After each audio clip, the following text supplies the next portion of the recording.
Tanzania registered nearly $11 billion in new investments through more than 900 registered projects. Goods and services exported from the country accounted for $17 billion.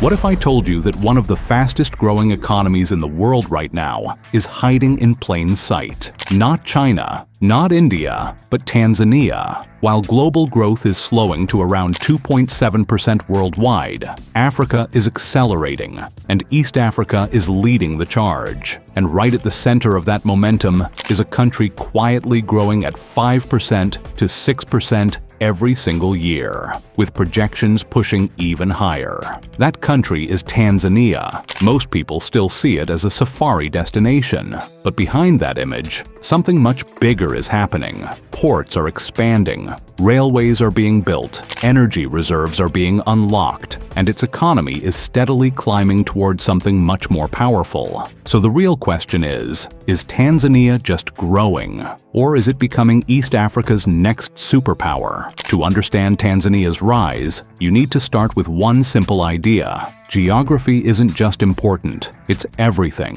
Tanzania sits on the Indian Ocean, one of the most important trade routes in the world. But here's where it gets interesting. It doesn't just serve itself, it serves an entire region. Countries like Zambia, Rwanda, Burundi, and parts of the Democratic Republic of Congo rely heavily on access to ports to trade with the world. And Tanzania is that access point. The port of Dar es Salaam already handles massive trade flows, but it's being expanded even further.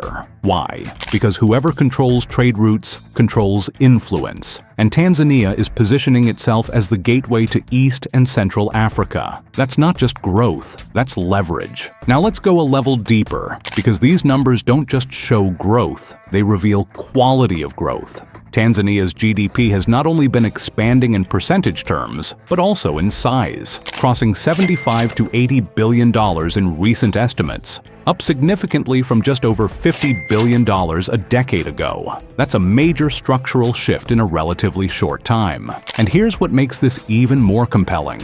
This growth isn't coming from a single sector. It's being driven by a mix of agriculture, which still employs a large share of the population, construction and infrastructure, fueled by public investment, mining and energy, especially gold and natural gas, services including banking, telecom, and trade.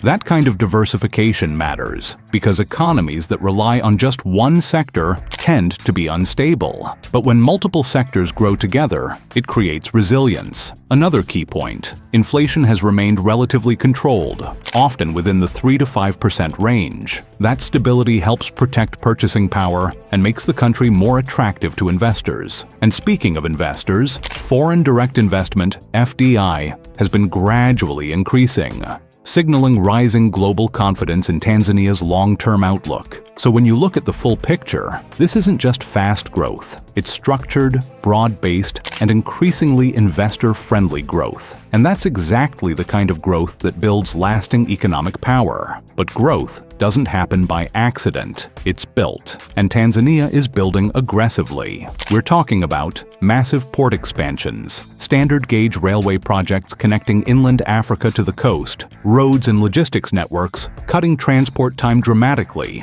But let's take it a step further. Tanzania isn't just upgrading infrastructure, it's restructuring how trade flows across an entire region. For example, the Standard Gauge Railway, SGR, isn't just a transport project. It's designed to move goods faster and cheaper from inland countries like Rwanda and the DRC straight to Tanzanian ports. That cuts logistics costs significantly, and in global trade, lower costs mean higher competitiveness. At the same time, port upgrades, especially in Dar es Salaam, are increasing capacity, reducing congestion, and improving turnaround times for ships. That matters because delays at ports can cost millions. And then there's energy infrastructure, because none of this works without power. Tanzania is investing in major energy projects, including hydropower and natural gas, to ensure industries and transport systems run efficiently. Reliable electricity is what turns infrastructure into productivity. Why does all of this matter? Because infrastructure is what turns potential into reality. You can have resources, you can have people, but without infrastructure, none of it scales. Tanzania understands this. That's why it's investing heavily in transport and logistics to become the backbone of regional trade. And here's the key insight. The easier and cheaper it is to move goods through Tanzania, the more businesses reroute their supply chains through it. And once trade routes shift, they tend to stay that way, which means Tanzania isn't just building infrastructure. It's quietly positioning itself at the center of East Africa's economic map. Now let's talk about what powers all of this. Resources. Tanzania is sitting on gold, diamonds, rare minerals, and massive offshore natural gas reserves. But here's what makes this even more significant. Tanzania is already one of Africa's leading gold producers, and gold exports bring in a substantial share of foreign exchange. That steady inflow of revenue helps stabilize the economy and fund development projects. At the same time, the country holds important deposits of minerals like nickel, graphite, and rare earth elements, materials that are becoming increasingly valuable in global industries like electric vehicles, batteries, and renewable energy. That means Tanzania isn't just resource-rich, it's strategically resource-rich for the future economy. And this is already showing up in the bigger picture. Mining, agriculture, and manufacturing are among the key drivers of GDP growth, contributing to consistent expansion across sectors. But the real game changer? Natural gas. Tanzania's offshore gas reserves are estimated in the tens of trillions of cubic feet, placing it among Africa's most promising emerging energy producers. And global demand for natural gas is rising, especially as countries look for cleaner alternatives to coal. Because energy doesn't just bring money, it unlocks industries, it powers factories, attracts investors, creates jobs. It also reduces dependence on imported fuel, improving trade balance and energy security. And if Tanzania fully develops its gas sector, especially through liquefied natural gas (LNG) projects, it won't just export energy, it will supply power to its own industries at scale. And that's the turning point, because once a country has abundant, reliable energy, industrialization doesn't just become possible, it becomes inevitable. So far, we've talked about geography, GDP growth, and resources. But here's where things get even more powerful. Because Tanzania's biggest advantage isn't what it has, it's who it has. A young, growing population, a rising workforce, and a domestic market that's only just beginning to expand. If growth is the engine of a country, population is the fuel. And Tanzania has a lot of it. A rapidly growing, youthful population, most under 25. But here's what makes this even more powerful. Tanzania's population isn't just growing, it's urbanizing. Cities like Dar es Salaam are expanding Basura, with millions moving from rural areas into urban centers in search of jobs and opportunities. And when people move into cities, productivity tends to rise. Why? Because cities concentrate talent, businesses, and infrastructure in one place. That leads to faster innovation, more efficient industries, higher incomes over time.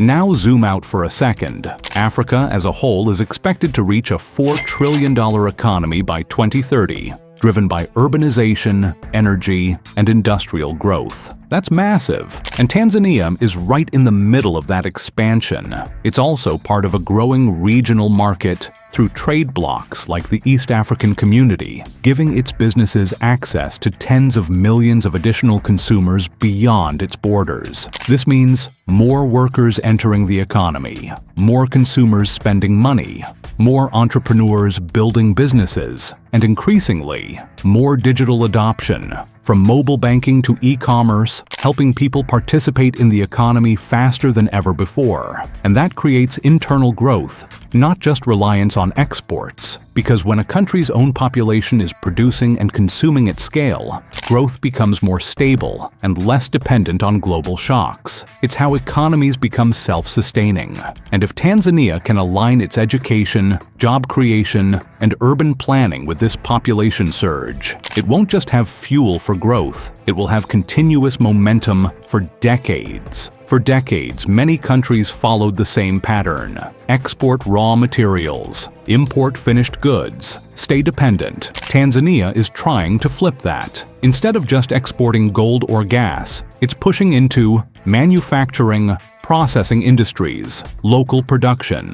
But here's what makes this shift even more important. It's being supported by policy. The government has been promoting industrial parks and special economic zones designed to attract factories, both local and foreign.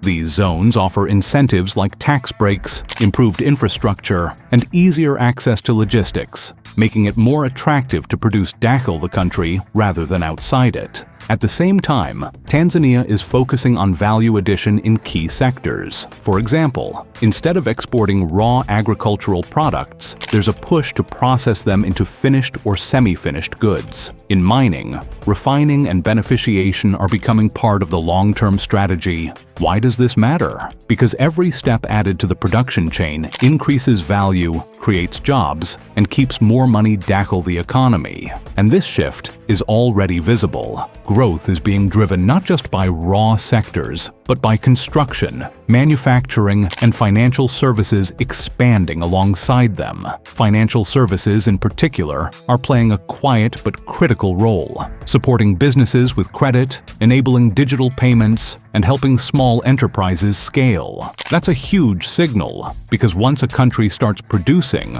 not just exporting, it moves up the economic ladder. It gains more control over pricing, more resilience against global shocks, and more influence in trade relationships. And that's how real power is built. Now here's something unique. While Tanzania is industrializing, it already has a strong revenue stream: tourism.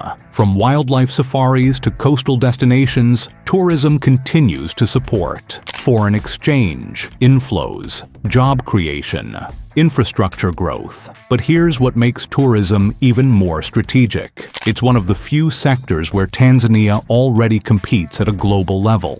With world-renowned attractions like vast wildlife reserves, iconic mountains, and pristine beaches, the country attracts visitors from Europe, North America, and increasingly Asia. That means a steady inflow of hard currency, which helps stabilize the national economy and support imports. And tourism doesn't operate in isolation. It creates a ripple effect across the entire economy. Hotels need suppliers, airlines need airports, tour operators need transport and services. So one tourist dollar doesn't just stay in tourism, it spreads across multiple industries. Another key advantage? Tourism drives infrastructure that benefits everyone. Airports, roads, and digital services developed for tourists also improve connectivity for local businesses and communities. And globally, as travel rebounds, this sector is becoming even more important. Tanzania is also expanding into higher value segments like luxury tourism and ecotourism, which generate more revenue per visitor while preserving natural assets. It acts like a financial cushion. While other industries grow, tourism keeps money flowing into the economy. And in times of uncertainty, having a reliable, globally competitive sector like tourism can make the difference between steady growth and economic slowdown. But here's the reality: growth is never guaranteed. Even with strong numbers, risks remain. Infrastructure delays could slow momentum. Skills gaps could limit productivity. Over-reliance on resources could create instability. Governance issues could scare off investors. And there are a few more subtle risks that often go unnoticed. For example, rapid population growth without matching job creation could increase pressure on cities, housing, and public services. urban expansion, if not properly managed, can strain infrastructure just as fast as it's being built. There's also global economic exposure. Tanzania's growth is partly tied to external demand, whether it's commodity prices, tourism flows, or foreign investment. A slowdown in global markets could ripple into the domestic economy. And then there's climate vulnerability, especially for agriculture, which still employs a large portion of the population.